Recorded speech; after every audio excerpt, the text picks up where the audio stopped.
Hello and welcome. मैं हूं प्रियंका संभव, आपके लिए लेकर आती हूं म्यूचुअल फंड का ये खास शो मेरी सिर्फ मेरा सवाल, जिसमें हम आपके म्यूचुअल फंड के पोर्टफोलियोज को तो रिव्यू करते ही हैं, लेकिन साथ ही में म्यूचुअल फंड इन्वेस्टमेंट के यूनिवर्स में क्या चल रहा है इस पर भी नजर रखते हैं। आपको इन्वेस्टमेंट करने का सही तरीका बताते हैं हमारे एक्सपर्ट्स, आपके पोर्टफोलियोज को और बेटर बनाते हैं। और अभी टॉक ऑफ द टाउन है जियो ब्लैक रॉक एसेट मैनेजमेंट की 3 नए डेट फंड्स जिन्होंने धमाकेदार एंट्री मारी है। 3 दिन के लिए इनका एनएफओ खुला था, जिसमें ओवरनाइट फंड, लिक्विड फंड और मनी मार्केट फंड शामिल थे। और केवल 3 दिन के अंदर इन तीनों डेट म्यूचुअल फंड ने 17,800 करोड़ रुपए की रकम जो है वो जुटा ली है।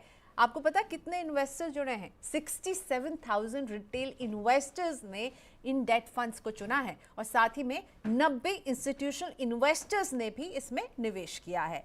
तो ये जो बम्पर रिस्पांस मिला है, इसके बल पर अब जियो ब्लैक रॉक जो है डेट म्यूचुअल फंड में टॉप 15 में अब इनकी एंट्री हो गई है। और ओवरऑल म्यूचुअल फंड में इस 17,800 करोड़ के एयूएम पर आने की वजह से ये टॉप 35 में है। टोटल जो है 47 कुल एएमसीज हैं, उसमें टॉप 35 में अब जियो ब्लैक रॉक म्यूचुअल फंड जो है वो शामिल हो गई है। तो बम्पर रिस्पांस क्या वजह रही है, कैसे इनके डेट फंड, मैं तो ये जानने में ज़्यादा उत्सुकता रखती हूँ।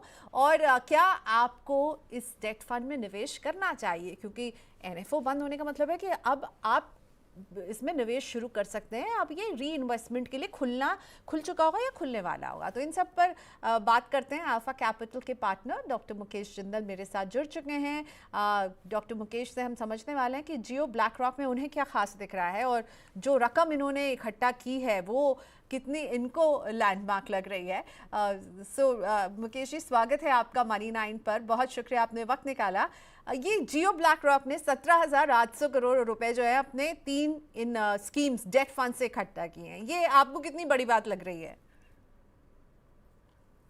थैंक यू प्रियंका बुलाने के लिए। इनफैक्ट ये जो इवेंट हुआ है कि जियो ब्लैक रॉक ने 17,800 करोड़ फर्स्ट एनएफओज में इकट्ठे कर लिए, एक माइलस्टोन इवेंट है। एंड मार्केट को लग रहा था, क्योंकि जियो जब भी कुछ करता है धमाकेदार करता है। तो मेरे से आप पूछोगे तो जो 17,018 करोड़ इन्होंने डेट फंड में एक्वायर कर लिए, बहुत ही बड़ा इवेंट है। और हम देख सकते हैं रैंकिंग में, जैसे आपने बताया, इस समय 47 म्यूचुअल फंड हाउसेस से अगर हम डेट फंड्स की एयूएम की रैंकिंग करें तो ये ऑलरेडी 50 स्टैंड में पहुंच गया है। तो ये बहुत बड़ी बात है। देखिए प्रियंका, अगर हम इसमें बात करें, अब जो जियो और ब्लैक रॉक है, ये दोनों बड़े नेम हैं। जियो का इंडिया में बहुत बड़ा डिजिटल नेटवर्क है और ब्लैक रॉक बाहर नंबर 1 एसेट मैनेजमेंट कंपनी, उसके पास सबसे ज्यादा एयूएम है और उनको काफी अच्छा उनका ट्रैक रिकॉर्ड है, रिस्क मैनेजमेंट का रिकॉर्ड है। तो ये पार्टनरशिप बहुत स्ट्रांग है, फाउंडेशन बहुत स्ट्रांग है। और इन्वेस्टर्स को लग रहा होगा कि ये हुआ कैसे, तो मैं थोड़ा सा इसमें ऐड करना चाहूंगा। इनफैक्ट मैं भी सरप्राइज हुआ कि इतने सारे यूजर्स, 67,000 करोड़ जो इन्वेस्टर्स हैं वो इसमें आए। कोई इन्होंने बहुत ज्यादा मार्केटिंग नहीं करी, उसके बावजूद ये पैसा आ गया। तो इसका कारण जो बैकबोन है वो इनका एक जियो फाइनेंस ऐप है, जो कि एक सुपर मनी ऐप है। जियो फाइनेंस ऐप में इन्वेस्टर्स डिजिटली लोन ले सकते हैं, बैंकिंग अकाउंट खोल सकते हैं, इंश्योरेंस ले सकते हैं। तो इन्होंने उसमें इंटीग्रेट किया है। और ये कोई छोटा मोटा ऐप नहीं है, इसमें लगभग 80 लाख एक्टिव मंथली यूजर्स हैं। तो बहुत ही इन्होंने, स्वाभाविक है कि वो 80 लाख में से अगर जो 67,000 अभी इन्वेस्टर्स आए वो 1% है। और सारी इन्होंने ऑन बोर्डिंग की है वो डिजिटल करी है। तो मेरे को लगता है फैंटास्टिक स्टार्ट है और आने वाले टाइम में बड़ा बनेगा। ओके, सो आपको लग रहा है कि चलिए आते ही खाता खोलते ही एकदम बम्पर शुरुआत हुई है। अब मैं पूछना चाहूंगी, क्योंकि कुछ इन्वेस्टर्स हमसे पूछ रहे हैं अभी लाइव शो में भी, ये जो इनकी जो 3 फंड्स हैं, एक ओवरनाइट फंड है, एक लिक्विड फंड है, एक मनी मार्केट फंड है, आपने इनको एनालाइज किया, ये कैसे दिख रहे हैं? मतलब हम जानते हैं कि ये जो डेट फंड्स होते हैं वो थोड़े से वॉलेटिलिटी से निपटने में आपकी मदद करते हैं, शॉर्ट टर्म के लिए इनमें निवेश किया जाता है, लॉन्ग टर्म कमिटमेंट के लिए नहीं होते हैं ये। आप इन्हें कैसे रीड कर रहे हैं? आपको इसमें कुछ ऐसी बात दिखी जो आप बताना चाहेंगे इन्वेस्टर्स को, जो अब ये री इन्वेस्टमेंट के अभी रीओपन होगा, अगर कोई इन्वेस्ट करना चाहे तो? देखिए, मेरे को जो समझ में आता है, जो इनकी स्ट्रैटेजी थी डेट फंड लॉन्च करने की, वो यही थी कि अगर आपके पास बैंक अकाउंट में पैसा पड़ा हुआ है, जहाँ पे कुछ 3-4% का रिटर्न आ रहा है, तो आप डेट फंड में पार्क करेंगे, तो आपको बेटर यील्ड आएगी। अब इन्होंने 3 डेट फंड लॉन्च किए हैं, ओवरनाइट लिक्विड मनी मार्केट। तीनों में डिफरेंट है, मेरे को नहीं पता रिटेल इन्वेस्टर्स जिन्होंने इसमें इन्वेस्ट किया है, 67,000 इन्वेस्टर्स, क्या इन्हें पता भी है इनमें डिफरेंस क्या है? तो मैं थोड़ा इसमें बताना चाहता हूँ कि क्या होता है। जो ओवरनाइट फंड है, उसमें जो बॉन्ड की अंडरलाइन या पेपर की डेट फंड की डेट पेपर की मेच्योरिटी होती है, वो 1 दिन की होती है। जो लिक्विड फंड होती है, वो 3 महीने की होती है, और मनी मार्केट इंस्ट्रूमेंट में 1 साल के पेपर्स होते हैं। जनरली इसमें क्या होता है, बॉन्ड्स होते हैं या पेपर्स होते हैं, शॉर्ट टर्म पेपर्स, जहां पे फिक्स्ड इंटरेस्ट आ रहा होता है, तो बहुत ज्यादा वोलेटिलिटी नहीं होती है। जनरली जो हम वोलेटिलिटी देखते हैं, वो लॉन्ग टर्म बॉन्ड फंड्स में देखते हैं, तो इनमें वोलेटिलिटी आपको मिलेगी नहीं। अगर मैं यील्ड की बात करूं, तो जो ओवरनाइट फंड है, उसमें यील्ड लगभग 5.9% की है, लिक्विड में 6.3 है, और मनी मार्केट में 6.5% की है। अब जो जनरली ओवरनाइट फंड और लिक्विड फंड होता है, ये इंस्टीट्यूशंस के लिए होता है, जो शॉर्ट टर्म के लिए पार्क करते हैं, उन्हें थोड़ी भी फ्लक्चुएशन नहीं चाहिए। तो जो नॉर्मल इन्वेस्टर है, रिटेल बोल लीजिए या एचएनआई बोल लीजिए, उनको इन दो फंड्स की जरूरत नहीं है। उनके लिए बेस्ट है मनी मार्केट फंड, एंड उसमें उनको लगभग 6.5% की यील्ड आने की एक्सपेक्टेशन है। और ये लो कॉस्ट फंड है, एंड इसमें इन्होंने एक्सपेंस बहुत कम रखा है, तो इन्वेस्टर्स अगर अपना शॉर्ट टर्म पैसा इसमें पार्क करना चाहते हैं, तो ये एक अच्छा प्लान है। ओके, सो डेट फंड में इस तरह का रिस्पांस अगर जियो ब्लैक रॉक के एनएफओ को मिला है, सिर्फ 3 दिन के लिए खुला था। ओके, सो जब मैं ये 17,800 करोड़ को इन 3 दिन में डिवाइड कर रही थी, तो एक कैलकुलेशन निकल करके आ रहा है, बहुत ही back of the hand kind of calculation, कि 250 crore almost every hour they were clocking in. तो इक्विटी फंड जब लेकर आएंगे मुकेश जी, तो आपको क्या लगता है क्या होने वाला है? देखिए, प्रियंका जी, आपने सही बोला कि जितना एयूएम इन्होंने डेट फंड में इकट्ठा कर लिया, जब इक्विटी लाएंगे, और मेरे को जो लगता है ये इंडेक्स फंड्स लाएंगे, क्योंकि ब्लैक रॉक जो बाहर की कंपनी है, वो सबसे बड़ी ईटीएफ्स और इंडेक्स फंड्स में है, उनकी वहां पे स्ट्रेंथ है। तो आने वाले टाइम में जो इक्विटी फंड भी लॉन्च करेंगे, तो वो बड़ा बनेगा। प्रियंका, मैं थोड़ा सा 2 मिनट लूंगा जो हमारे व्यूअर्स है उन्हें समझाने के लिए कि कोई नॉर्मल इवेंट नहीं है। ये आने वाले टाइम में बहुत बड़ा बनेगा, और ये सबके लिए बहुत अच्छा है। तो जैसे मैं बताता हूं, जो हमारा जियो के इस समय मोबाइल यूजर्स हैं, लगभग इंडिया में 50 करोड़ के आसपास हैं। 50 करोड़ के पास है, उनके पास माई जियो का ऐप होता है, जिनके थ्रू वो अपना रिचार्ज करते हैं। और माई जियो के ऐप में अगर हम देखें, अगर एक्टिव यूजर्स की बात करें, 50 crore of course mobile users है, उसमें से जो महीने के एक्टिव यूजर्स होते हैं, लगभग 4 करोड़ के आसपास है। और माई जियो के ऐप में एक ऐप आता है, जिसमें जियो फाइनेंस का ऑप्शन होता है। फाइनेंस, उस ऐप के थ्रू आप इन्वेस्टमेंट्स वगैरह करते हो, वहीं पे ये म्यूचुअल फंड मिल रहे हैं। तो 50 करोड़ जियो के यूजर्स हैं, जिसमें से माई जियो में एक्टिव यूजर 4 करोड़ है, और जियो फाइनेंस में फिलहाल यूजर्स 80 लाख हैं। और 80 लाख में से अभी सिर्फ 67,000 लोगों ने इन्वेस्ट किया है। आप इमेजिन करिए, जैसे से अवेयरनेस बढ़ेगी, जो 4 करोड़ जियो में एक्टिव मंथली यूजर्स है, हो सकता है वो जाके ये जियो फाइनेंस ऐप के थ्रू म्यूचुअल फंड में इन्वेस्ट कर ले। तो मेरे को लगता है कि इससे आने वाले टाइम में काफी नए इन्वेस्टर्स म्यूचुअल फंड में जुड़ेंगे, क्योंकि ये सारा प्लेटफॉर्म इन्होंने बनाया है, डिजिटल बनाया है, लो कॉस्ट बनाया है। इस समय म्यूचुअल फंड इंडस्ट्री में टोटल यूनिक इन्वेस्टर्स लगभग 5 करोड़ है। तो मेरे को लगता है ये जो जियो का आ रहा है फंड, इससे इन्वेस्टर्स, नए इन्वेस्टर्स जुड़ेंगे। जो म्यूचुअल फंड एक इन्वेस्टमेंट सोल्यूशन है, वो लास्ट माइल इन्वेस्टर तक जाएगा। तो एक बहुत बड़ी, मेरे ख्याल से, माइलस्टोन है, जिसके लिए सबको खुश होना चाहिए, क्योंकि बहुत ज्यादा अच्छा होगा, क्योंकि फाइनेंशियल लिटरेसी बढ़ेगी इससे। इससे कन्वीनियंस बढ़ेगी कि आप इजीली इन्वेस्ट कर सकते हैं। तो मेरे को लगता है ये बहुत अच्छा इवेंट है। आपने मुकेश वैसे तो हमें बताया कि कैसे इन्वेस्ट करेंगे, आपके पास माई जियो ऐप होना चाहिए, पर मिलिंद देशपांडे हमसे लाइव ये क्वेश्चन पूछ ही रहे हैं, हाउ टू इन्वेस्ट। थोड़ा सा हैंड होल्डिंग कर सकते हैं? अगर मिलिंद जैसा इन्वेस्टर है जो समझना चाहता है कि मैं देखना चाहता हूँ कि जियो के फंड्स कैसे हैं, तो मैं कहाँ जाऊँ, उनकी वेबसाइट पर जाऊँ, उनकी ऐप पर जाऊँ, इन्वेस्ट कैसे करूँ, थोड़ा हैंड होल्डिंग करेंगे आप? देखिए मिलन जी, अच्छा सवाल आपने पूछा है। इनफैक्ट मेरे को भी नहीं पता था, मेरे को थोड़ी रिसर्च करनी पड़ी, तो मैंने थोड़ा सा होमवर्क किया। मैं आपको बताता हूँ आप कैसे कर सकते हो। ये इन्वेस्टमेंट का ऑप्शन इस समय उनके जियो की वेबसाइट में अवेलेबल नहीं है। ये इन्वेस्टमेंट का ऑप्शन जियो फाइनेंस का एक ऐप है। आप प्ले स्टोर में जा सकते हैं एंड्रॉयड में, या अगर आपके पास एप्पल है तो ऐप स्टोर में जाके आप जियो फाइनेंस का ऐप डाउनलोड कर लीजिए। जब आप डाउनलोड करेंगे तो वहां पे इस समय आपको टॉप लेफ्ट में ऑप्शन दिखेगा कि आप म्यूचुअल फंड में इन्वेस्ट कर सकते हैं। वहां पे जब आप वो क्लिक करेंगे तो इन्होंने सारी ऑनबोर्डिंग, इन्वेस्टमेंट की ऑनबोर्डिंग है वो सारी डिजिटल कर रखी है। क्योंकि आप जब ऐप में लॉग इन करेंगे मोबाइल के थ्रू, वो ईमेल आईडी मांगेगा और फिर आपके पेन और आधार के बेसिस पे आपका अकाउंट डिजिटली खुल जाता है। जब आपका अकाउंट डिजिटली खुल जाता है, वहां पे इस समय वो 3 स्कीम्स दिखा रहे हैं। जैसे प्रियंका जी ने बताया, ओवरनाइट, लिक्विड और मनी मार्केट। और उनमें आप क्लिक करेंगे तो सारे फंड्स की डिटेल आ जाएगी कि उनमें एक्सपेंस क्या है, कितनी यील्ड है आसपास, और फिर आप उसमें सेलेक्ट करके आप उसमें निवेश कर सकते हैं बाई नेट बैंकिंग या जो भी आपको इन्वेस्टमेंट ऑप्शन पसंद है। बहुत ही इन्होंने सिंपल बनाया है, इजी बनाया है। और मेरे को लगता है जो जियो का पूरा नेटवर्क है, जितने भी इनके बिजनेसेस हैं, जियो मार्ट है या जियो सिनेमा, जितने भी इनके पास एप्लीकेशंस है उनको इंटीग्रेट कर रहे हैं ये। तो ज्यादा से ज्यादा इसमें यूजर्स बढ़ेंगे। और मैंने जब इन्वेस्ट तो नहीं किया, बट जो यूज किया उससे मेरे को बहुत स्मूथ लगा। एंड तभी आप देखिए कुछ ही दिनों में इन्होंने इतने ज्यादा इन्वेस्टर्स इकट्ठे कर लिए हैं।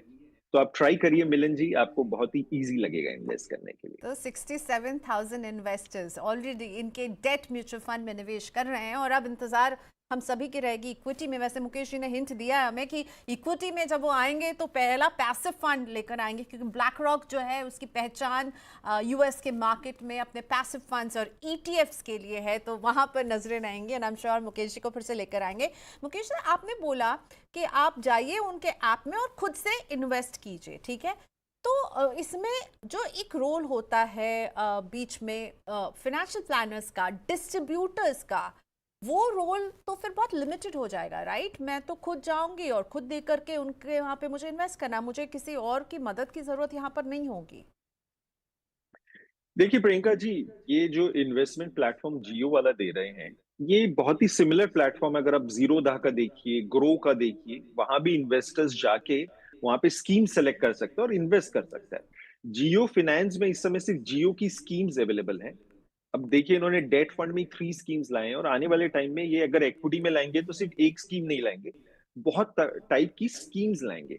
मेरे को लगता है आने वाले टाइम में जो फाइनेंशियल एडवाइजर है या आप जैसे जो एजुकेशन दे रहे हैं, फाइनेंशियल लिटरेसी बढ़ा रहे हैं, या फाइनेंशियल प्लानर्स है, उनका रोल बहुत ज्यादा बढ़ जाएगा। रोल इसलिए बढ़ जाएगा कि इन्वेस्ट करना तो इजी हो जाएगा, बट जरूरी नहीं कि हर बार वो रिटर्न इन्वेस्टर को वैसा ही मिले।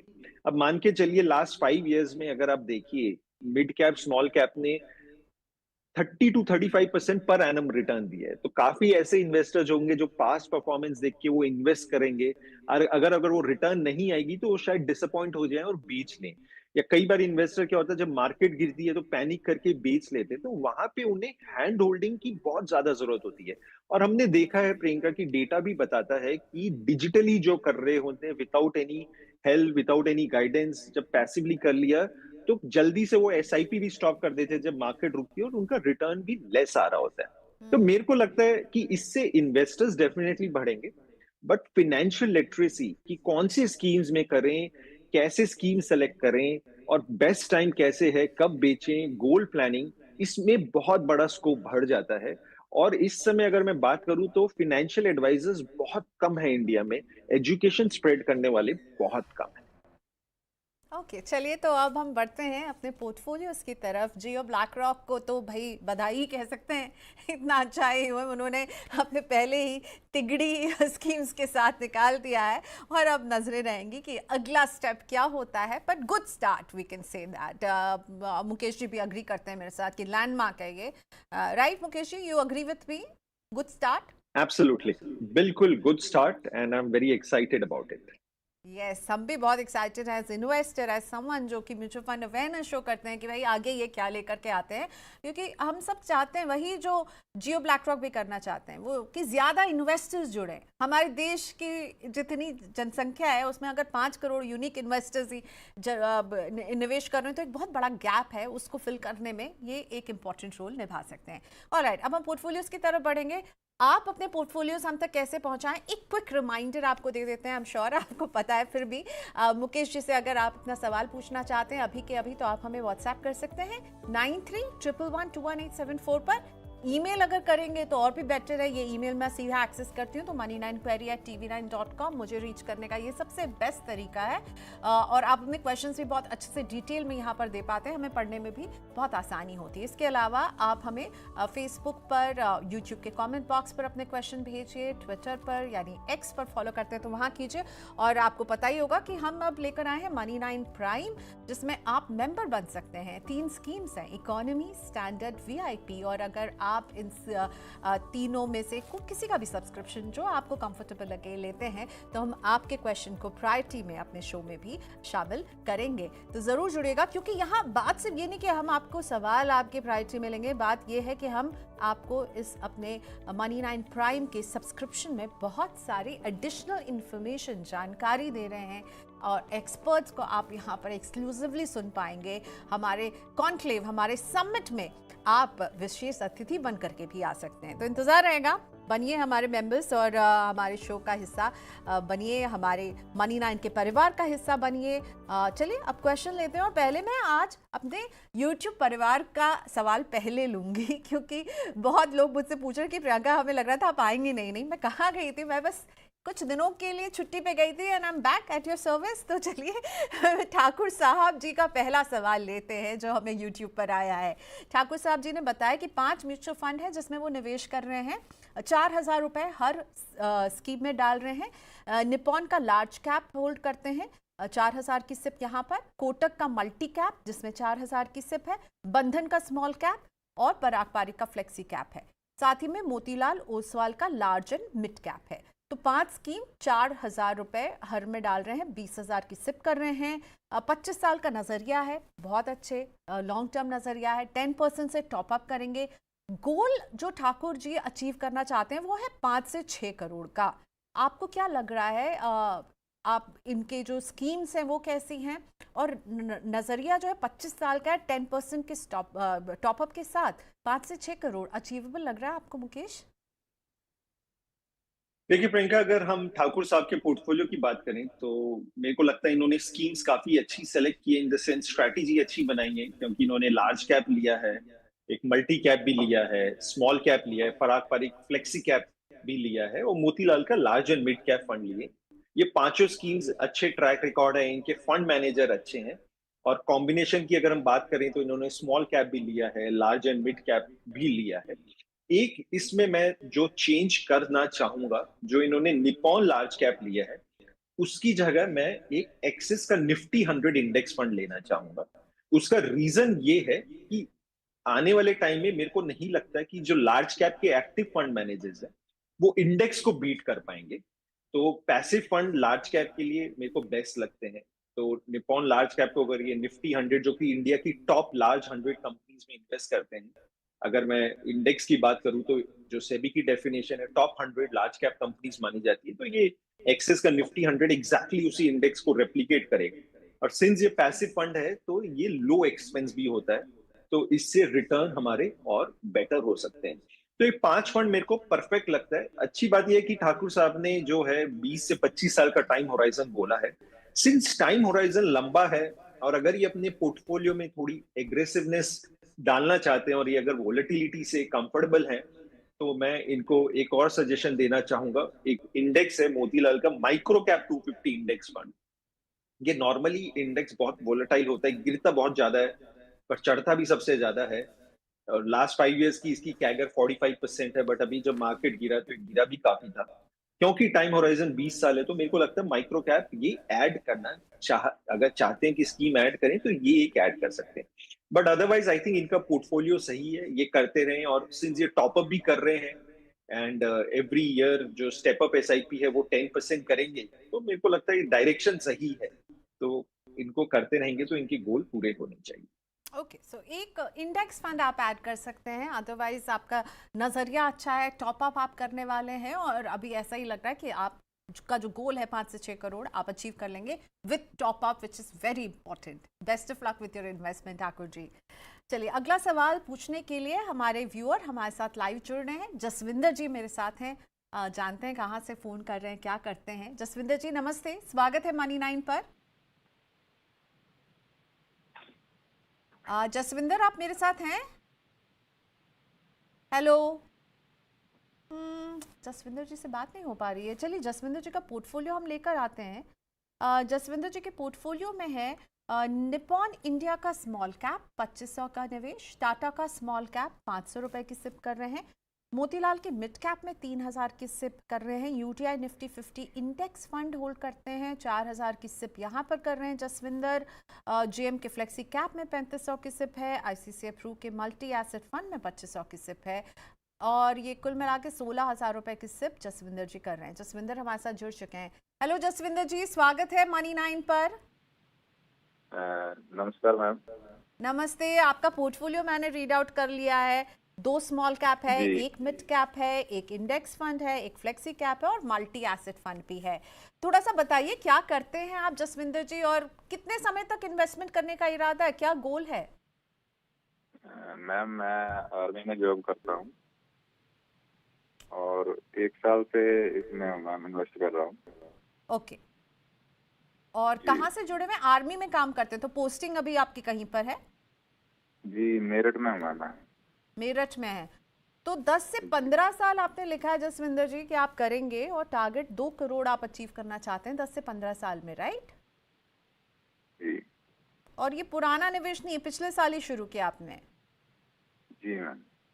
ठीक है, बढ़िया। तो आर्मी से हैं जसविंदर जी और आर्मी से जुड़े हुए लोगों को हम हमेशा ही प्रायोरिटी देते हैं, चाहे वो हमारे मनी 9 प्राइम का हिस्सा हो या ना हो। वैसे मनी 9 के प्राइम के अलावा सभी के लिए प्रायोरिटी डोर खुले हैं मनी 9 के।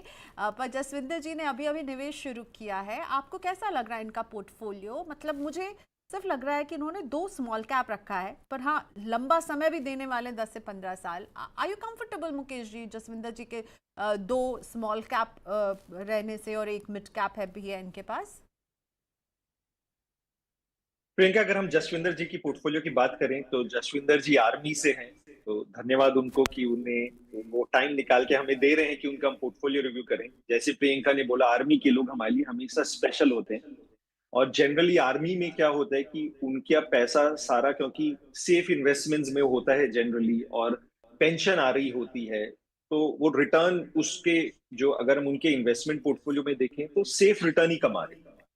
तो आर्मी वालों के लिए बहुत अच्छा होता है अगर वो सेविंग से लॉन्ग टर्म के बच्चों के एक्सपेंस के लिए, उनकी वेडिंग के लिए, अपने रिटायरमेंट के लिए अगर इक्विटी फंड्स में कर ले तो वहां से रिटर्न अगर 14-15% निकल जाए तो उनके लिए अच्छा रहता है। तो जसविंदर जी क्योंकि एसआईपी कर रहे हैं तो मेरे को लगता है इनकी स्ट्रैटेजी सही है और ये स्टेप अप एसआईपी की भी बात कर रहे हैं। अब इस समय अगर हम इनकी एसआईपी की बात करें तो इन्होंने बताया कि 16,000 की मंथली एसआईपी कर रहे हैं और इनका गोल है 2 करोड़ अचीव करने का। तो मैंने कैलकुलेट करके देखा कि अगर 16,000 हर महीने करते हैं और 10% स्टेप अप एसआईपी भी करते हैं तो लगभग कॉर्पस जो है 15 साल बाद ये 1.52 करोड़ का हो जाएगा। थोड़ा सा शॉर्टफॉल है और इस शॉर्टफॉल को पूरा करने के लिए इनको ये अपनी एसआईपी 16,000 से 21,000 करनी पड़ेगी, जो ये आने वाले टाइम में शायद कर लेंगे। तो गोल मेरे को लगता है बड़ा अचीवेबल है, बहुत ज्यादा चेंजेस करने की इनको जरूरत नहीं है। अब अगर पोर्टफोलियो में बात करें प्रियंका, जैसे आपने बताया कि 2 स्मॉल कैप फंड्स की जरूरत नहीं है क्योंकि वो सिमिलर स्टॉक्स में डाल रहे होते हैं, कई बार ओवरलैप होता है, तो 2 की जरूरत नहीं है, ये एक करेंगे तो हो जाएगा। तो मेरे को लगता है कि निपॉन स्मॉल कैप जो है उसमें वो एसआईपी स्टॉप कर दें और टाटा स्मॉल कैप से कंटिन्यू करें। निपॉन स्मॉल कैप में हुआ क्या है कि उसका एयूएम बहुत बड़ा हो गया है, 62,000 करोड़ का एयूएम है और जनरली जब एयूएम बड़ा हो जाता है तो स्मॉल कैप फंड्स में प्रॉब्लम आती है कि वो बहुत ज्यादा छोटी कंपनीज में नहीं डाल सकते हैं क्योंकि इम्पैक्ट जैसे ही वो थोड़ा पैसा डालते हैं स्टॉक प्राइसेस चढ़ जाता है और जब बेचते हैं तो गिर जाता है, तो इम्पैक्ट बहुत ज्यादा होता है। तो उनकी परफॉर्मेंस लैग करती है। तो निप्पॉन स्मॉल कैप में वो स्टॉप कर सकते हैं और टाटा को कंटिन्यू करें।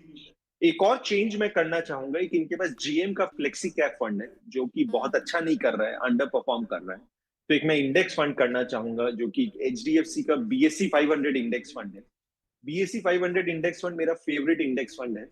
इसमें large cap, mid cap, small cap सारे आ जाते हैं क्योंकि टॉप 500 कंपनीज में कर रहे होते हैं। 70% लार्ज कैप होता है, 20% मिड कैप और 10% स्मॉल कैप। तो जो मैं इनको फाइनल रिकमेंड कर रहा हूँ, 4 फंड ही कर रहा हूँ। एक इनके पास यूटीआई निफ्टी का इंडेक्स फंड है विच इज लार्ज कैप, अच्छा है। मोतीलाल का मिड कैप है, टाटा स्मॉल कैप, और ये एचडीएफसी का बीएससी 500 इंडेक्स फंड। बहुत ज्यादा इन्हें फंड्स की जरूरत नहीं है। इन 4 फंड में आप इक्वल करिए और एसआईपी करते रहिए, 15 साल तक स्टेप अप करते रहिए, तो मेरे को लगता है आपका गोल पूरे हो जाए। तो मुकेश सर, आपने निप्पॉन इंडिया स्मॉल कैप में बोला कि बहुत एयूएम बड़ा हो गया, तो आप यहाँ से एग्जिट करके आप टाटा स्मॉल कैप में कंटिन्यू कीजिए।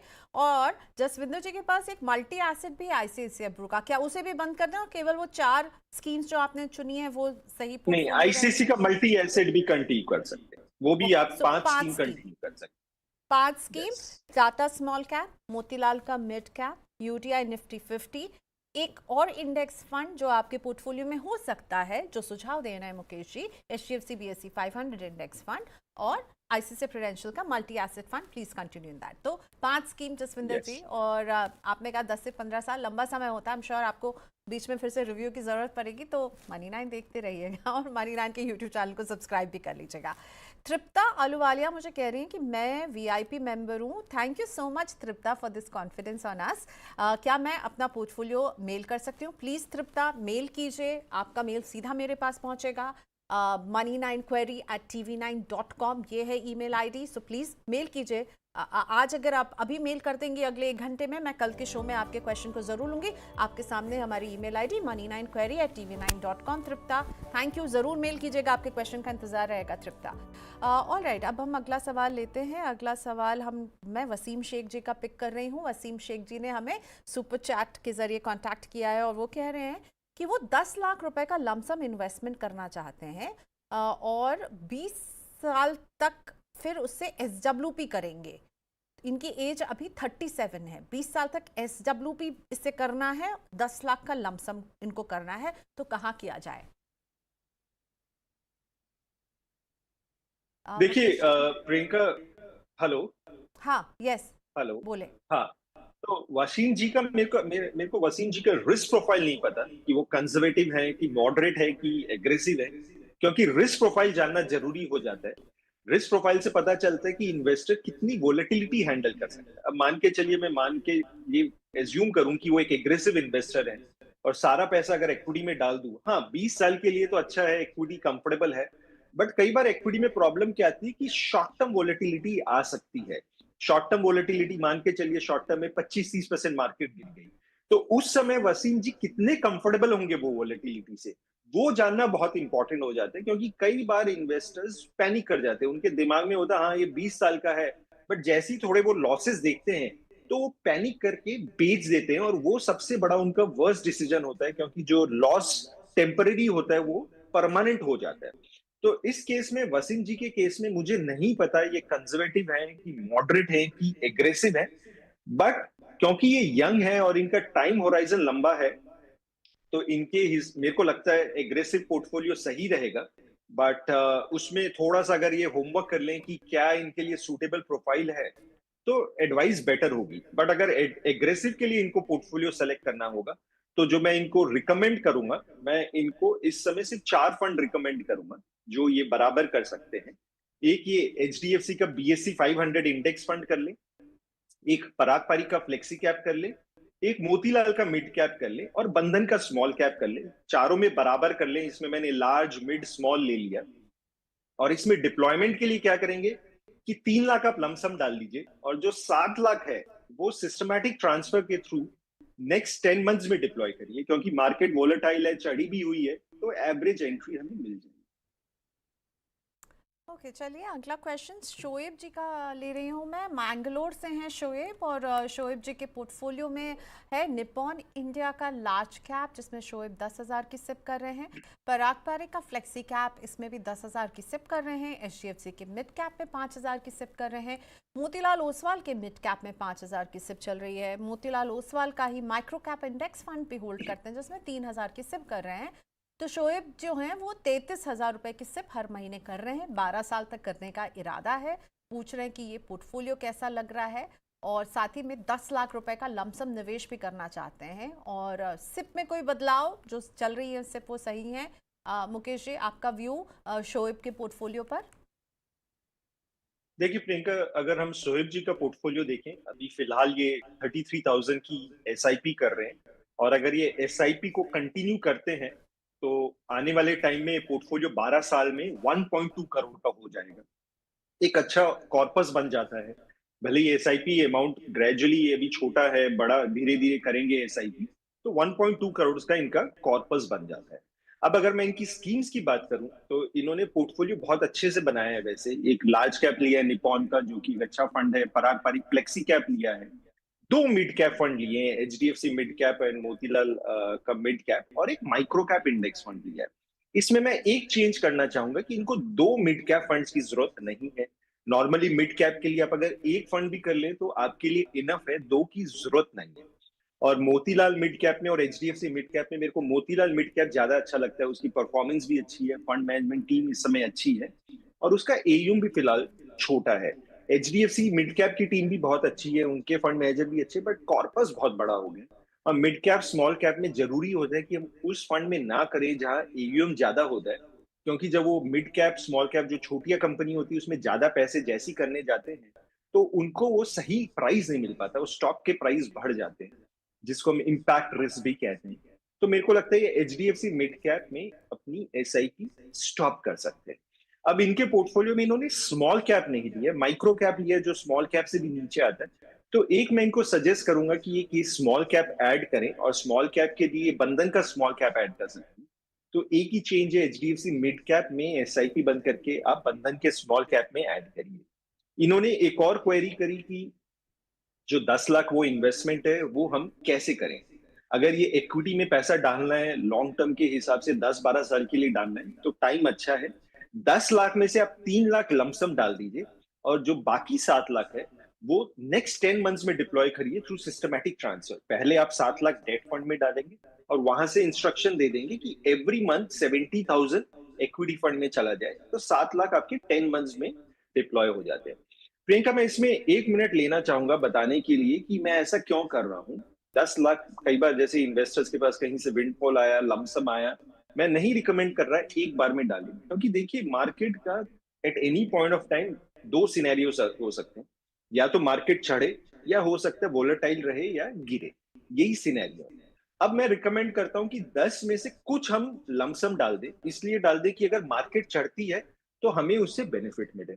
और 7 लाख में ग्रेजुअली भी डाल रहा हूं, ताकि अगर मार्केट वोलेटाइल रहती है, नीचे आए, तो सिस्टमैटिक ट्रांसफर के थ्रू जो हम ग्रेजुअली डिप्लॉय कर रहे हैं उससे हमें लो कॉस्ट में परचेज हो जाएंगे वही यूनिट्स। और थोड़ा मार्केट इस समय चढ़ी हुई है, महंगी है, तो मैं ज्यादा अमाउंट को डेफर कर रहा हूँ, 7 महीने में कर रहा हूँ। बट कुछ लमसम करना भी जरूरी है, क्योंकि हम बुलिश है मार्केट को लेके, हो सकता है मार्केट यहाँ से चढ़े।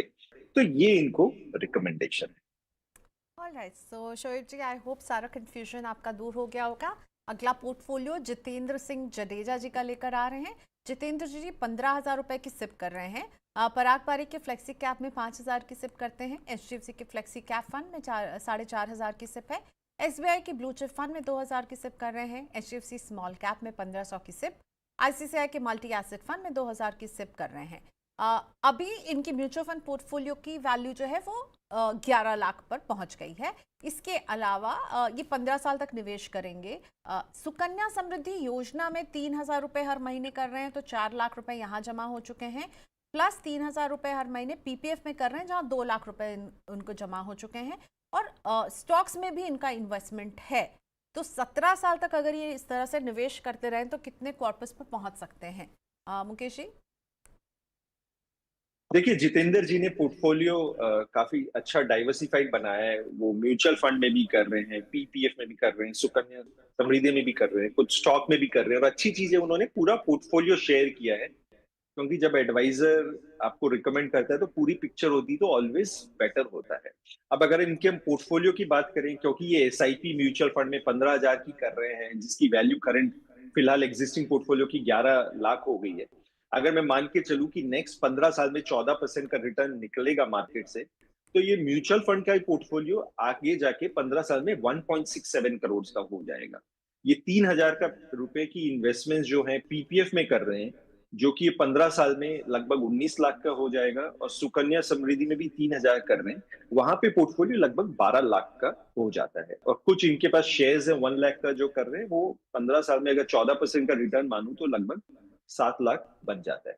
तो अगर ये चारों बकेट्स को मैं ऐड करता हूं तो मेरे अनुमान से जो रिटर्न जो मैंने कंजर्वेटिवली एज्यूम किया है, तो 15 साल में लगभग ये 2 करोड़ 5 लाख का बन जाता है, एक अच्छा कॉर्पस बन जाता है। एंड अगर ये डिसिप्लिन इसी वे में इन्वेस्ट करेंगे और साथ में अगर स्टेप अप करते रहें, तो एक अच्छा इनके लिए रिटायरमेंट कॉर्पस या जो भी इनके ऑब्जेक्टिव है वो इनके लिए पूरे होते हैं। अब अगर मैं इनके पोर्टफोलियो में बात करूं तो इन्होंने फंड्स अच्छे लिए हैं, Parag Parikh flexi cap, HDFC flexi cap, SBI blue chip, HDFC small cap, ICC multi asset fund. अपने इंडिविजुअल लेवल पे ये अच्छे फंड्स हैं, इनका अच्छा पास्ट ट्रैक रिकॉर्ड है। पर जब मैं इन पांचों को कंबाइन करता हूं और फिर देखता हूं, लेंस से देखता हूं कि पांच कंबाइन होने के बाद कैसा बनता है, तो मैं देखता हूं ये पोर्टफोलियो जो है बहुत ज्यादा लार्ज कैप हैवी है। क्योंकि देखिए, फ्लेक्सी कैप फंड जो है पराग पारिक और एचडीएफसी फ्लेक्सी कैप, वैसे तो इनके पास मैंडेट होता है कि लार्ज मिड स्मॉल जो इनको अच्छा लगे वहां करें। बट प्रॉब्लम क्या आती है, ये फंड बहुत पुराने हैं, अच्छा रिकॉर्ड है, तो इनका एयूएम बहुत बड़ा हो गया। और क्योंकि एयूएम बड़ा होने की वजह से 70 से 80% ये लार्ज कैप में डालते हो। तो आपके जो Parag Parikh flexi cap, HDFC flexi cap और एसबीआई ब्लू चिप, ये सारे लार्ज कैप है।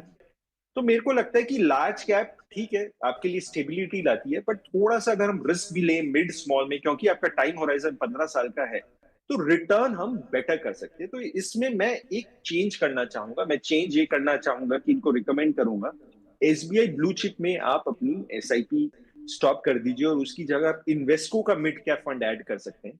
तो मिड कैप जैसी ऐड करेंगे इन्वेस्को का, तो आपके पास एक पराग पारिक फ्लेक्सी कैप होगा, एचडीएफसी फ्लेक्सी कैप होगा, इन्वेस्को मिड कैप में ऐड करा रहा हूँ, एचडीएफसी स्मॉल कैप है, और आईसीसी का मल्टी कैप भी आप कंटिन्यू करिए, क्योंकि उसमें उसके थ्रू आपको एक्सपोजर गोल्ड सिल्वर में भी मिलता है, थोड़ा डायनेमिक है। तो ये पांच में आप बराबर करेंगे तो मेरे को लगता है पोर्टफोलियो थोड़ा बैलेंस हो जाएगा, और रिटर्न के हिसाब से उसमें ज्यादा एक्सपेक्टेशन हम कर सकते हैं। ओके, चलिए अगला क्वेश्चन मानस जी का यूट्यूब से मैं लाइव पिक कर रही हूँ। मानस जी का जो ये निवेश है ये सारे लमसम है सर। तो 15 साल करेंगे और लमसम बड़ी अमाउंट डाली है इन्होंने। मोतीलाल ओसवाल के लार्ज एंड मिड कैप में 5 लाख की रकम डाली है, निपॉन के लार्ज कैप में 5 लाख की रकम डाली है, कोटक के डेट हाइब्रिड फंड में 5 लाख है, आईसीसी प्रू के निफ्टी नेक्स्ट 50 में 5 लाख डाले हैं, पराग पारिक के फ्लेक्सी कैप में 5 लाख का निवेश डाला है, quant multi asset allocation fund में 5 लाख और एचडीएफसी के बैफ में भी 2 लाख। ये सारा लमसम निवेश किया है जो रखेंगे इसे मानस 15 साल तक। पोर्टफोलियो आपको कैसा लग रहा है? लमसम के लिए इन्होंने जो स्कीम्स पिक की हैं, इज दैट फाइन? देखिए प्रियंका, अगर इनके मैं पोर्टफोलियो की बात करूं तो डेफिनेटली मैं इसमें कुछ चेंज इस करना चाहूंगा। एंड चेंजेस ये करना चाहूंगा कि अगर हम स्कीम्स देखें तो Motilal large and mid cap एक अच्छी स्कीम है, एंड उसको वो डेफिनेटली सेलेक्ट कर सकते हैं। निपॉन लार्ज कैप जो फंड है, मेरे को नहीं लगता आने वाले टाइम में लार्ज कैप जो है बेंचमार्क को बीट कर पाएगा, तो निपॉन लार्ज कैप की जगह ये एक्सिस निफ्टी 100 इंडेक्स फंड आप कर सकते हो। एक इन्होंने कोटक का डेट हाइब्रिड फंड यूज किया है। अब जैसे जो डेट है हाइब्रिड फंड होते हैं, उसमें क्या होता है कि इक्विटी एलोकेशन सिर्फ 20 से 30% होता है और बाकी डेट का कंपोनेंट होता है, और जनरली इसमें एक्सपेंस ज्यादा होता है। एंड और रिटर्न इसमें बहुत ज्यादा आता नहीं है, क्योंकि इक्विटी से 20 से 30% है, और डेट में भी इस समय रिटर्न लिमिटेड है। डेट में देखिए यील्ड जो चल रही है 6.5 के आसपास चल रही है, और वहां पे भी अगर हम हाई एक्सपेंस वाला फंड उठा लेंगे तो रिटर्न गिर जाएगा। तो मेरे को लगता है डेट हाइब्रिड बहुत अच्छा चॉइस नहीं है। मैं ये मान के चल रहा हूँ कि इन्होंने हाइब्रिड फंड्स जो हैं वो इसलिए सेलेक्ट किए हैं क्योंकि थोड़ा सा ये लमसम डाल रहे हैं, तो रिस्क को मेलो डाउन कर रहे हैं, उसकी जगह रिकमेंड मैं करूंगा कि ये आईसीसी का बैलेंस एडवांटेज कर लें, जिसमें 50% आपका इक्विटी होता है, 50% डेट होता है, और वो डायनेमिकली शिफ्ट भी करता रहता है equity debt depending on market condition.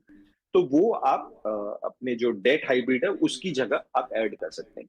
Parag Parikh flexi cap अच्छा फंड है। एक क्वांट का इन्होंने फंड लिया है, मल्टी एसेट एलोकेशन क्वांट के। उसमें प्रॉब्लम ये है कि बहुत ज्यादा वो अंडर परफॉर्म कर रहा है।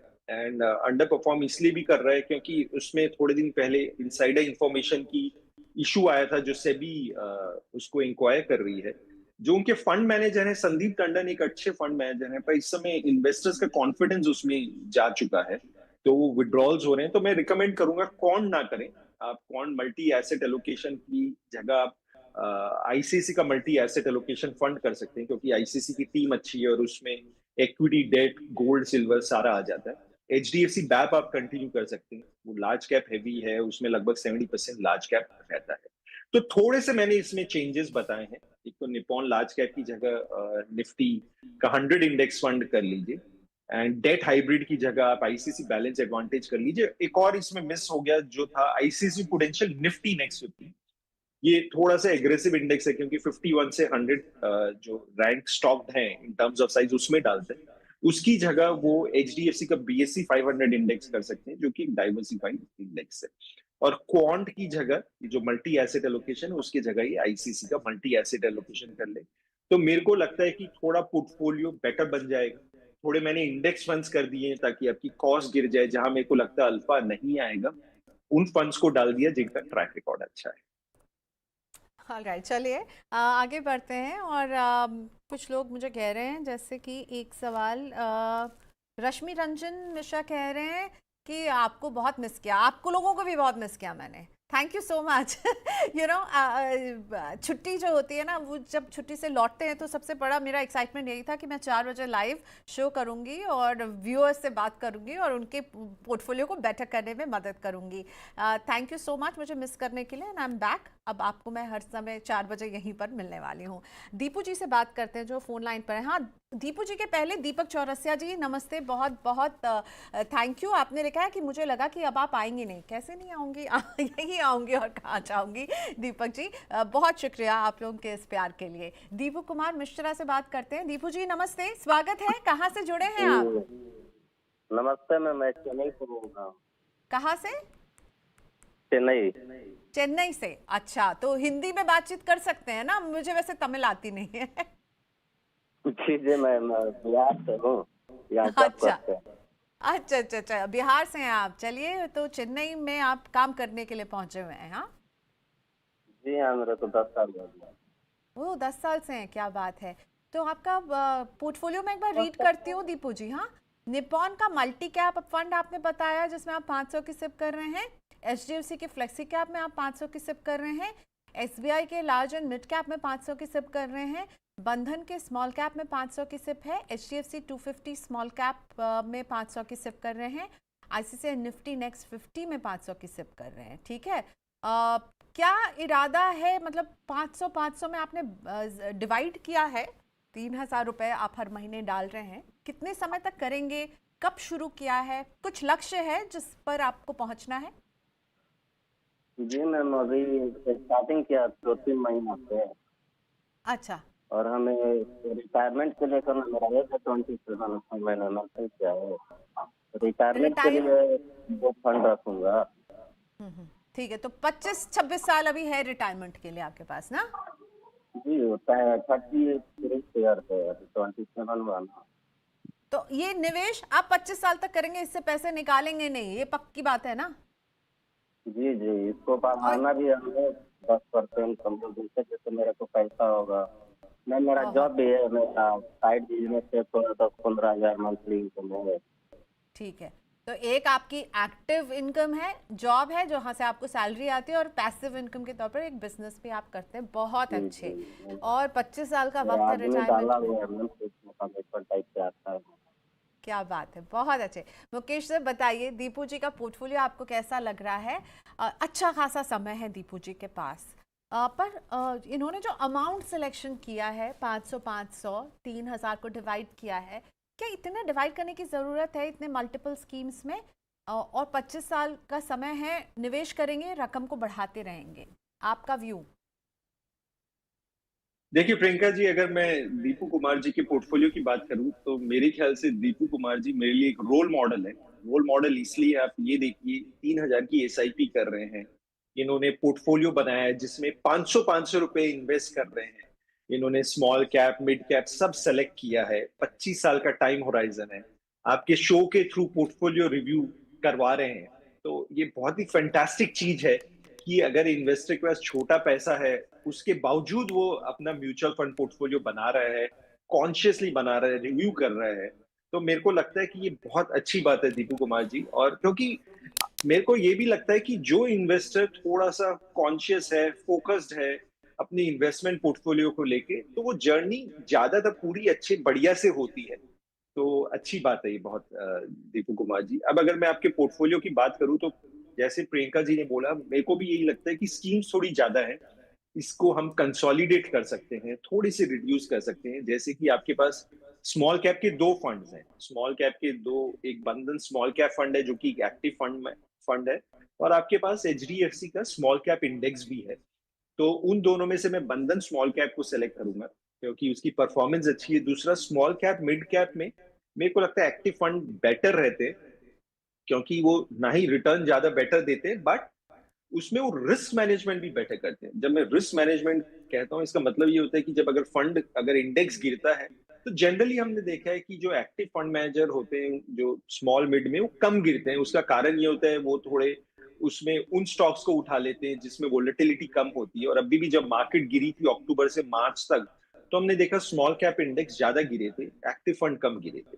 तो बंधन स्मॉल कैप के साथ हम जाएंगे और हमें स्मॉल कैप इंडेक्स की जरूरत नहीं है।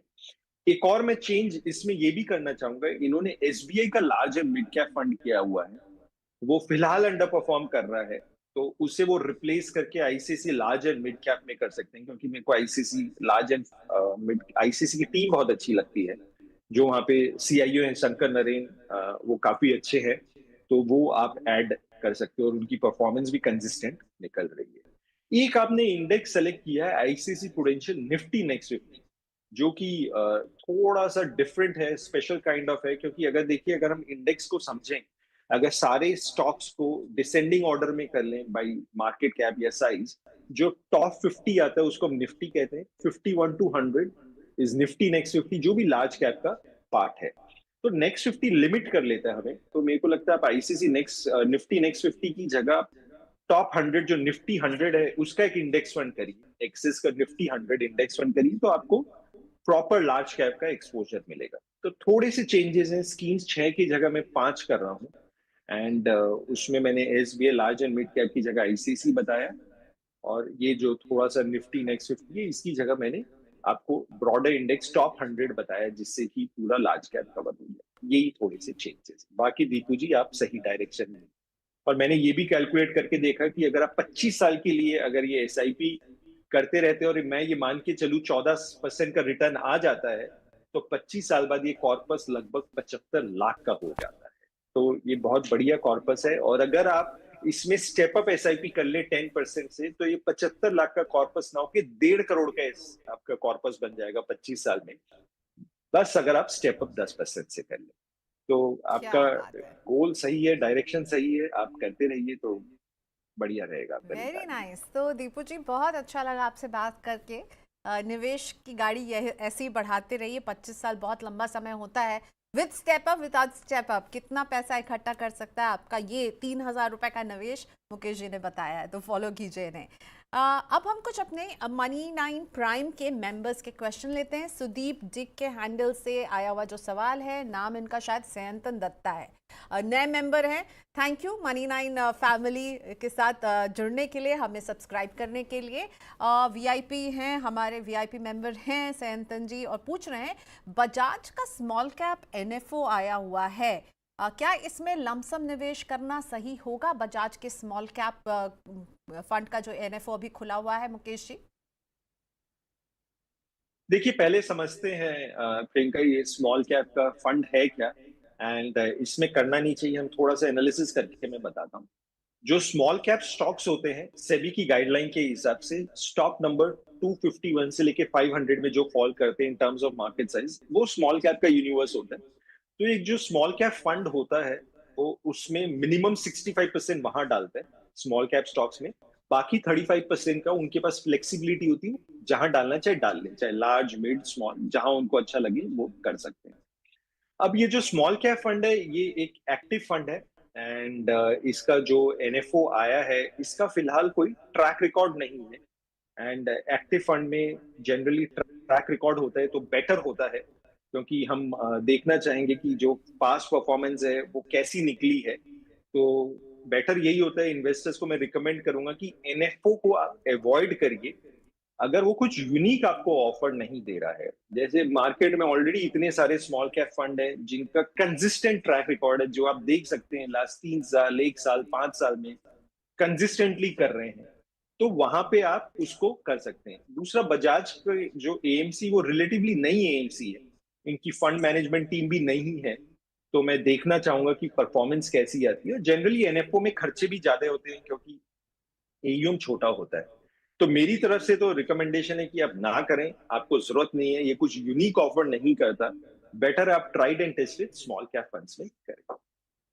ओके, अजय देव पांडे जी का क्वेश्चन लेते हैं। 5 महीने पहले ही अजय देव जी ने निवेश शुरू किया है और ये भी मनी 9 प्राइम के मेंबर हैं।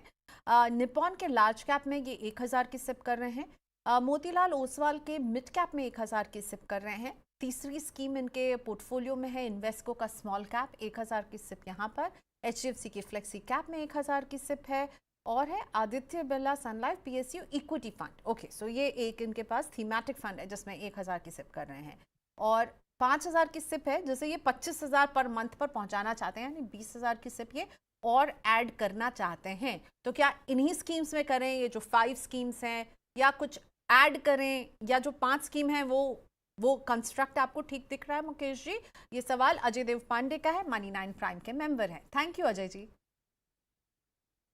अजय जी, अगर आपके पोर्टफोलियो की हम बात करें, आपने 5 स्कीम्स ली हैं एंड इसमें आपने large cap, flexi cap, mid cap, small cap और एक थीमेटिक लिया है, तो आपने कोशिश करी है कि ये डाइवर्सिफाई हो। इसमें मैं थोड़ा से चेंजेस बताना चाहूंगा। एक जो पीएसयू इक्विटी फंड है वो थीम ड्रिवन है, वो उन स्टॉक्स में डाल रहा होता है जो पीएसयू है, और इस समय पीएसयू काफी अच्छा भी चल रहा है क्योंकि डिफेंस की ज्यादातर कंपनी पीएसयू में है, बैंक्स हैं एंड काफी अच्छे इस समय पीएसयू की परफॉर्मेंस है। जनरली मेरे को रिकमेंडेशन मैं जो इन्वेस्टर्स को देता हूँ, मैं उनको रिकमेंड करता हूँ कि थीम्स को आप अवॉइड करिए। एंड थीम्स को अवॉइड करने का रीजन ये होता है क्योंकि इसमें आपको टाइमिंग 2 बार करनी पड़ती है। एक बार एंट्री करते वक्त जब आपको लगता है कि थीम इस समय चलेगी, पीएसयू चलेगी, बट उस थीम को आपको आगे जाके एग्जिट भी राइट टाइम पे करना पड़ता है। अगर आपने एग्जिट राइट टाइम में नहीं किया और अगर फिर से पीएसयू अंडर परफॉर्म कर गए तो काफी लंबा उसका अंडर परफॉर्मेंस खींच सकता है।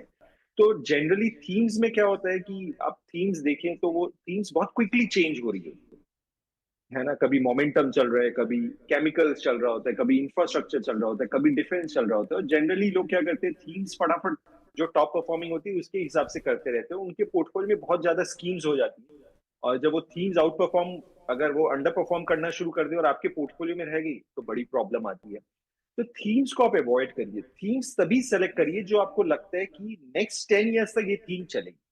तो क्या पीएसयू एक ऐसी थीम है जो नेक्स्ट 10 ईयर्स तक चलेगी? मेरे को नहीं लगता पर्सनली। हो सकता है चल सकती है बट प्रोबेबिलिटी लेस लगती है क्योंकि पीएसयू में आपको एग्जिट करना भी राइट टाइम पे करना जरूरी है। अगर मैं पास्ट साइकिल्स की हिसाब से बात करूं तो पीएसयू को आप छोड़ सकते हैं। जनरली बेटर है डाइवर्सिफाइड फंड उठाएं, क्योंकि अगर उधर फंड मैनेजर को अच्छा लगेगा पीएसयू स्टॉक्स अच्छी हैं तो अपने आप उठा लेगा, तो हमें वो सिलेक्शन की जरूरत नहीं है। तो पीएसयू आप इक्विटी फंड हटा दीजिए।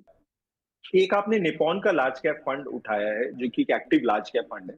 जैसे जो पुराने क्वेश्चन है उसमें भी मैंने ये बात हाईलाइट की, मेरे को नहीं लगता आने वाले टाइम में लार्ज कैप के एक्टिव फंड मैनेजर्स बेंचमार्क को बीट कर पाएंगे, और बीट जब कर ही नहीं पाएंगे तो हम ज्यादा एक्सपेंस क्यों दें। बेटर आप passive low cost index fund कर लीजिए लार्ज कैप के लिए। तो जो निपॉन लार्ज कैप की जगह आप जो कर सकते हैं वो एक्सिस का निफ्टी टॉप 100 इंडेक्स फंड कर सकते हैं जो कि प्योर लार्ज कैप है। बाकी आपके कॉम्बिनेशन अच्छे हैं। आपने मोतीलाल का मिड कैप फंड लिया है जो कि मिड कैप में टॉप परफॉर्मिंग है। इन्वेस्को स्मॉल कैप काफी अच्छा कर रहे हैं, ताहिर बादशाह वहाँ CIU बहुत अच्छे हैं, एंड HDFC फ्लेक्सी कैप की भी अच्छी टीम है, परफॉर्मेंस अच्छी है, चिराग वहाँ पे उनको चलाते हैं। तो ये 2 चेंजेस कर लीजिए, तो आप PSU हटाने के बाद जो कॉर्पस बच जाएगा वो 4 फंड में बराबर कर लीजिए, तो आपका अच्छा डिस्ट्रीब्यूशन हो जाएगा। Large mid small flexi cap आ जाता है आपके पास, और कुछ चेंज करने की जरूरत नहीं। ओके, ऋषि राज जी ये भी हमारे मनी 9 प्राइम के मेंबर हैं। Thank you Rishi. एज है ऋषि की 39। इनका निवेश है HDFC के डिफेंस फंड में, रेगुलर फंड में, ये रेगुलर प्लान में 4000 की सिप कर रहे हैं। HDFC का फोकस्ड फंड है जिसमें 3000 की सिप कर रहे हैं। ठीक है, 2 HDFC के फंड है, एक डिफेंस फंड, एक फोकस्ड फंड। तीसरी स्कीम ICICI प्रू का अपॉर्चुनिटीज फंड, इसमें 3000 की सिप। कोटक के मिड कैप फंड में 2000 की सिप। निपॉन इंडिया के पावर एंड इंफ्रा फंड में 3000 की सिप। 15 साल का नजरिया है, तो कैसा लग रहा है आपको इनका पोर्टफोलियो? डिफेंस फंड है HDFC का, फोकस्ड फंड है HDFC का, ICICI प्रू का इंडिया अपॉर्चुनिटीज फंड है, कोटक मिड कैप फंड है, Nippon India power and infra fund. देखिए प्रियंका जी, अगर मैं ऋषि राज जी का पोर्टफोलियो देखूं तो काफी इंटरेस्टिंग पोर्टफोलियो है। एक इनमें फंड है HDFC डिफेंस फंड, उसको 2 साल का ट्रैक रिकॉर्ड हुआ है, काफी अच्छी परफॉर्मेंस दी है, क्योंकि डिफेंस स्टॉक से काफी ज्यादा रिटर्न दिए हैं वो। लास्ट 3 इयर्स में 4 गुना हो गए हैं, तो काफी उस फंड्स को भी बेनिफिट हुआ। एंड अगर मैं डिफेंस की बात करूं तो गवर्नमेंट काफी स्पेंड कर रही है, और अगर आप मेरे से पूछो कि नेक्स्ट 10 इयर्स में एक सेक्टर जो शायद अच्छा करे, वो डिफेंस क्वालिफाइज फॉर दैट, क्योंकि मेरे को लग रहा है कि India is going to spend more on defence, क्योंकि जियोपॉलिटिकल टेंशन बढ़ता जा रहा है। डिफेंस में प्रॉब्लम एक ही बस आ रही है कि वो महंगा बहुत है इस समय। डिफेंस इंडेक्स ले लीजिए, कोई भी डिफेंस स्टॉक्स उठा लीजिए, कुछ भी आपको सस्ता नहीं मिलेगा। डिफेंस इंडेक्स का PE इस समय 60 के आसपास हो रखा है, तो महंगा है इस समय, और मार्जिन ऑफ सेफ्टी लेस है। तो मतलब मैं इस समय डिफेंस रिकमेंड नहीं करूंगा, बट डिफेंस आप करें। अगर डिफेंस जब भी करेक्शन होता है, जैसे फेड में भी गिरा था, तो आप डिफेंस ऐड कर सकते हैं, बट इस समय डिफेंस बहुत एग्रेसिव, और मेरे को ये भी नहीं पता जो ऋषि राज जी है वो वोलेटिलिटी से कितने कंफर्टेबल होंगे। अगर ये कंफर्टेबल हैं कि अच्छा महंगा लिया बीच में गिर गए, तो ठीक है, कंटिन्यू कर सकते हैं, बट जनरली नॉर्मल इन्वेस्टर्स के लिए आई नॉट रिकमेंड। एक और इन्होंने थीम वाला उठा रखा है, पावर एंड इंफ्रा फंड।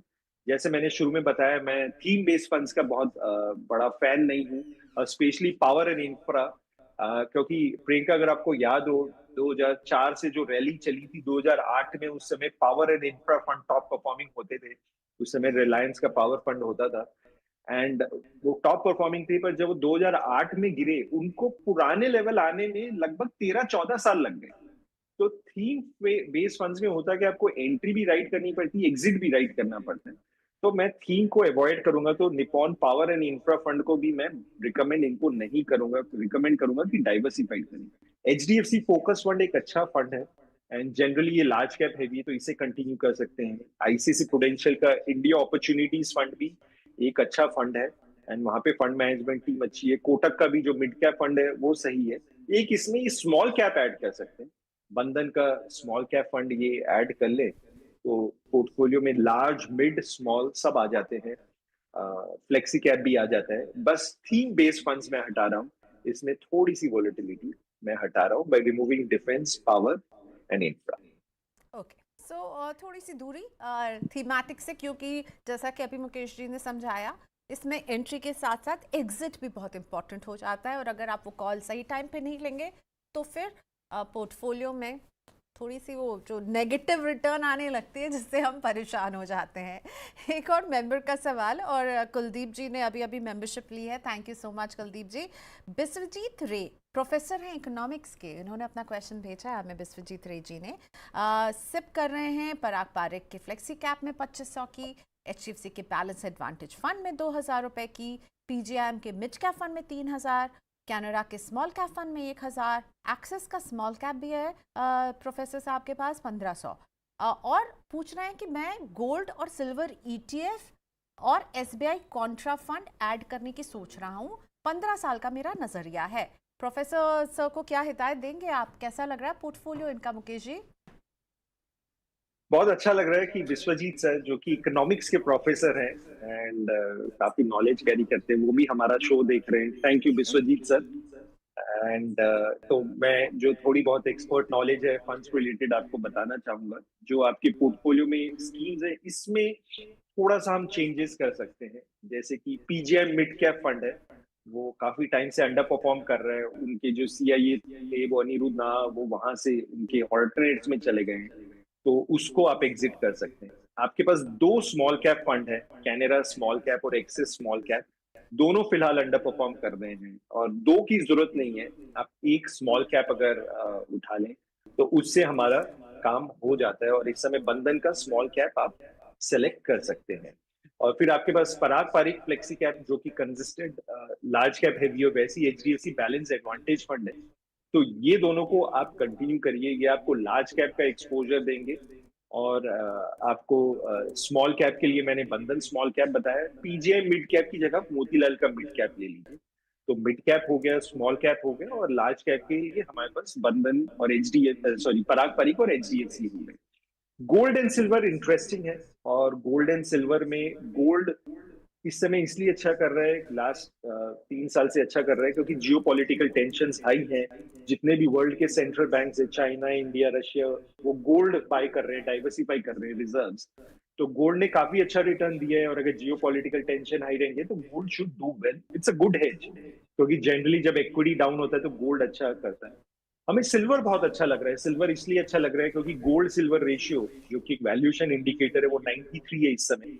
और जनरली इसकी fair value level is 60, which means gold चढ़ गए, सिल्वर अभी इतना चढ़ा नहीं है। और सिल्वर की क्योंकि इंडस्ट्रियल डिमांड काफी है, सोलर पैनल, इलेक्ट्रिक कार से, तो मेरे को लगता है सिल्वर अच्छा है।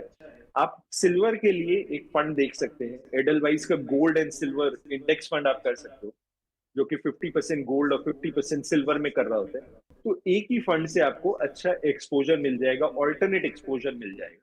तो ये आप थोड़े से चेंजेस कर सकते हैं प्रोफेसर। ओके, सो एक क्वेश्चन शाकिब जी का, क्योंकि शाकिब जी ने बड़ी शिकायत के अंदाज में लिखा कि मैं 1 घंटे से क्वेश्चन भेज रहा हूँ। शाकिब जी सॉरी, आपका क्वेश्चन लिए बिना मैं आज का शो क्लोज नहीं करूँगी।